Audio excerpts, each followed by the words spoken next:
Selamat pagi, bagaimana kabar kalian pagi ini anak-anak? Los doakan kalian selalu sehat ya. Pagi ini kita belajar tematik IPA, tema 2, subtema 1, tentang ciri khusus beberapa tumbuhan. Yang pertama, ciri khusus yang dimiliki kaktus. Tumbuhan kaktus merupakan jenis tumbuhan yang hidup di daerah kering atau kurang air.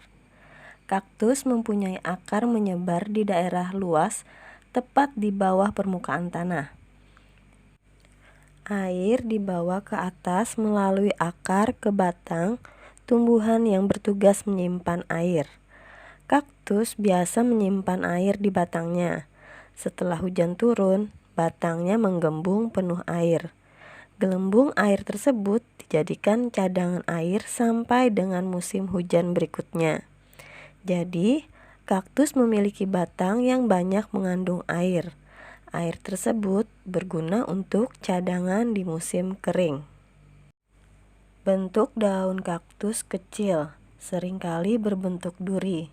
Dengan bentuk seperti itu, kaktus dapat mengurangi penguapan air dari dalam batangnya. Yang kedua, ciri khusus yang dimiliki tumbuhan pemakan serangga. Ada beberapa tumbuhan di alam yang tidak dapat memenuhi semua kebutuhan unsur makanan yang diperlukan melalui akar. Tumbuhan yang mengalami hal tersebut adalah tumbuhan kantong semar dan tumbuhan kejora, atau nama lainnya adalah pinus. Kedua tumbuhan tersebut tidak dapat mencukupi kebutuhan nitrogen. Keadaan tanah tempat tinggalnya sangat kekurangan unsur nitrogen. Untuk memenuhinya, kantong semar dan kejora menangkap serangga. Serangga mengandung banyak nitrogen. Cara yang dilakukan adalah dengan menghasilkan cairan pada bagian daun untuk menarik perhatian serangga. Pada tumbuhan kantong semar, serangga akan masuk ke dalam kantong dan terperangkap di dalamnya. Bagian dalam daun mengandung lapisan mirip lilin sehingga serangga terpleset.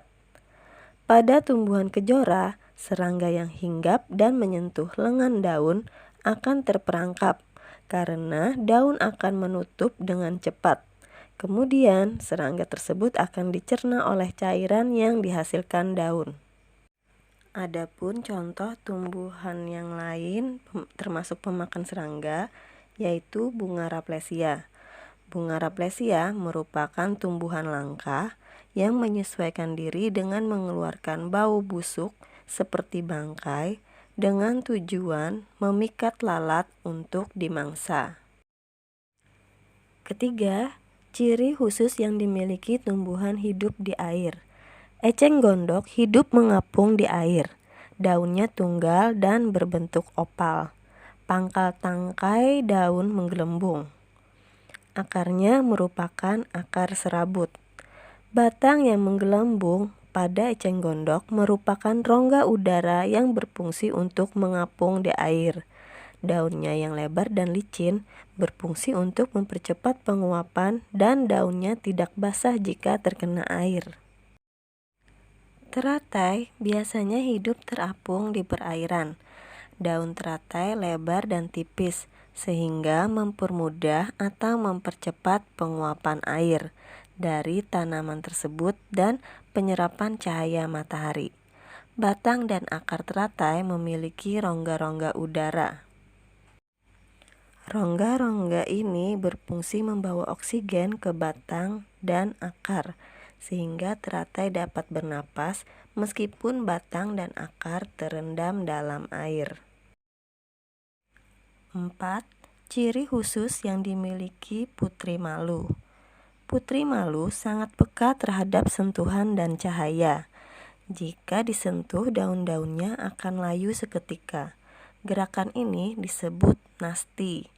Hanya butuh waktu sekitar 3 detik bagi putri malu untuk layu. Namun, dalam beberapa menit kemudian, putri malu akan membuka daun-daunnya lagi seperti semula. Saat hari mulai gelap, putri malu juga akan bereaksi dengan cara mengatupkan daunnya. Saat pagi datang, Putri Malu akan segar kembali. Daunnya akan kembali seperti sebelumnya. 5. Ciri khusus yang dimiliki pohon jati. Pohon jati beradaptasi terhadap lingkungannya dengan cara meranggas atau menggugurkan daunnya saat musim kemarau. Tujuannya untuk mengurangi penguapan sehingga menghemat air. Sampai di sini dulu pembelajaran kita hari ini. Untuk tugas akan Ibu lampirkan setelah video ini. Dan untuk pengumpulan tugas Ibu harapkan tepat waktu. Sampai di sini dulu, salah hilap Ibu minta maaf dan terima kasih.